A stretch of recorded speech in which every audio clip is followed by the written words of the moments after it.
কখনো কি ভেবে দেখেছেন একটা মা তার সদ্যজাত শিশুকে নিজের হাতে নদীতে ভাসিয়ে দিচ্ছে? কেমন লাগে সেই মুহূর্তটা? বুকের ভেতরটা ছিঁড়ে যায়, চোখের পানি আটকে রাখা যায় না। তবুও সে মা জানে এই নদীর মাঝেই লুকিয়ে আছে তার সন্তানের নিরাপত্তা। এই মায়ের নাম ইয়োখাবেদ, আর সেই শিশু একদিনের নবী, আল্লাহর কালাম বহনকারী, জালিম শাসকের বুক কাঁপানো এক নাম, হজরত মুসা আলাইহিসসালাম। এই কাহিনী শুধু ইতিহাস নয়, এটা ধৈর্যের, তাওয়াক্কুলের, কষ্টের ভেতর লুকিয়ে থাকার রহমতের এক জীবন্ত দলিল। আজ আমরা শুনব এমন এক কাহিনী যা শুনলে চোখ ভিজবে, বুক ভারী হবে, আর ঈমান নতুন করে জেগে উঠবে। ফেরাউনের জুলুম আর এক ভয়ঙ্কর ঘোষণা। মিশরের রাজা ফেরাউন নিজেকে বলতো, আমি তোমাদের সর্বোচ্চ রব। তার রাজত্বে ছিল সম্পদ, সৈন্য, ক্ষমতা, কিন্তু ছিল না আল্লাহর ভয়। এক রাতে ফেরাউন স্বপ্ন দেখল, বনি ইসরায়েলের এক ছেলে শিশু তার সিংহাসন ধ্বংস করছে। ঘুম ভেঙে তার বুক কাঁপছিল। ডেকে পাঠালো জ্যোতিষীদের। তারা বলল, হে রাজা, বনি ইসরায়েলের ঘরে এমন এক ছেলে জন্ম নেবে যে তোমার রাজত্ব শেষ করবে। ফেরাউন তক্ষুনি আদেশ দিল, আজ থেকে বনি ইসরায়েলদের ঘরে জন্ম নেয়া সব ছেলে শিশুকে হত্যা করো।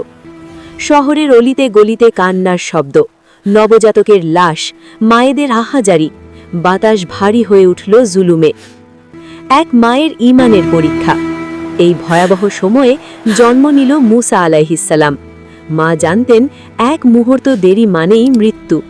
বুকের সাথে চেপে ধরে কান্না চাপা দিচ্ছিলেন। ঠিক তখনই আল্লাহর তার অন্তরে ওহী পাঠালেন, সূরা কাসাস। তাকে দুধ পান করাও। যখন তার জন্য ভয় পাবে, তখন তাকে নদীতে ফেলে দাও। ভয় করো না, দুঃখ করো না, আমি তাকে তোমার কাছে ফিরিয়ে দেব। ভাবুন তো, কোন মা এমন আদেশ মানতে পারে? কিন্তু ইয়োখাবেদের ঈমান ছিল পাহাড়ের মতো। তিনি একটি ঝুড়ি বানালেন, শিশুকে শুইয়ে দিলেন, চোখের পানি ঝরতে ঝরতে নীল নদে ভাসিয়ে দিলেন।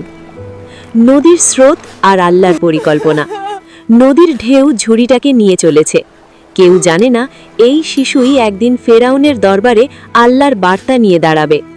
ঝুড়ি ভেসে ভেসে পৌঁছে গেল ফেরাউনের প্রাসাদে। ফেরাউনের স্ত্রী আসিয়া রহমত শিশুটিকে দেখে কেঁদে ফেললেন। বললেন, এই শিশু আমার আর তোমার চোখের শীতলতা, একে হত্যা করো না। ফেরাউন রাজি হল। আল্লাহ কেমন করে শত্রুর ঘরকেই নিরাপত্তার ঘর বানিয়ে দিলেন। মায়ের বুকে ফিরে আসা। শিশু মুসা কারো দুধ খাচ্ছিল না। প্রাসাদে অস্থিরতা। তখন মুসার বোন বলল, আমি কি এমন এক মহিলার সন্ধান দেব যে একে ভালোভাবে লালন করতে পারবে?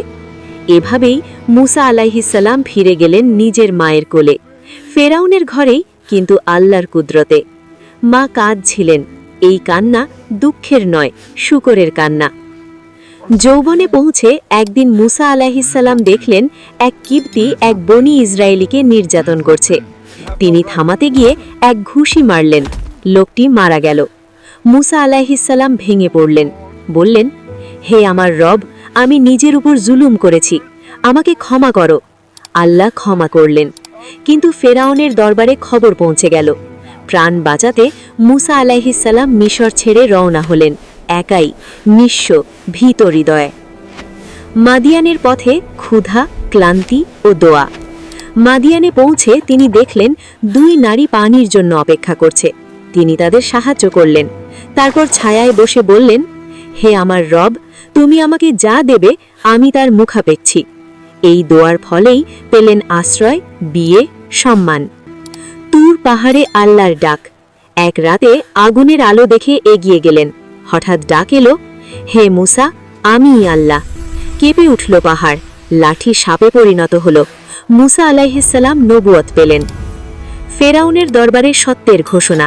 তিনি দাঁড়ালেন ফেরাউনের সামনে, বললেন, আমি আল্লাহর রসুল।